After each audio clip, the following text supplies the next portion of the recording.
જય ગોગા બાપા, જય મિત્રો। હું નાહી ધોઈ અને તૈયાર થઈ ગયો। રસ્તામાં મારા ભા મને મળી ગયા અને મને કીધું, બાય બાય મામા, હું ઘરે જાઉં છું। મેં પણ તમને બાય બાય કર્યા અને મા શીશના દર્શન કર્યા અને મા શીશને પ્રાર્થના કરી અને પછી બાપા ગોગા મહારાજના દર્શન કરી, બાપાને પણ પ્રાર્થના કરી, પછી સધીમાને પ્રાર્થના કરી અને દર્શન કર્યા। પછી મારા મિત્રને ત્યાં બાજરી વાટવાનું કટર આવ્યું હતું અને કટરવાળા ભાઈ મને ઓળખતા હતા એટલે ફોન આવ્યો હતો એટલે હું અહીં ગયો અને જાવંત્રી ગામના ભાતીભાઈ કટરના માલિક હતા, તેમની સાથે વાતચીત કરી અને ઘડીક બેઠો।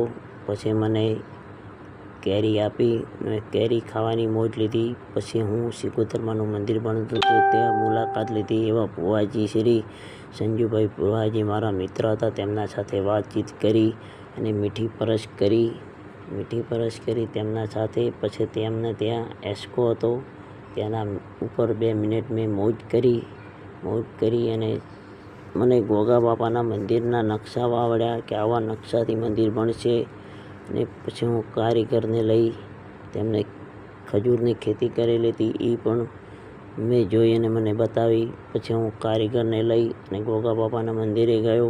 કારીગરને જગ્યા વાવડી, ત્યાં બાપાની બેઠક બનાવવાની છે। કારીગરે જગ્યા જોઈ અને તેમનું માપ લીધું અને મેં આખું તેમને મંદિર વાવડ્યું। કારીગરેનો નકશો જોઈ અને મારા ઘરે આવ્યો। ભાણા મળ્યા, મને મેચની બોલિંગ શીખડાવતા હતા, તેથી હું મારા મિત્રને ત્યાં જવાનો હતો। તેમની સોસાયટી છે મિત્રો, અને સોસાયટીની અંદર મેં એન્ટ્રી કરી। તેમને મને લેવા માટે તેમનો ભાણો મૂક્યો હતો, ભાણો અને હું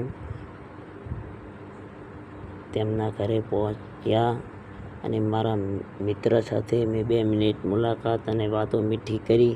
પછી આખા પરિવારે મળી અને મારું સ્વાગત કર્યું।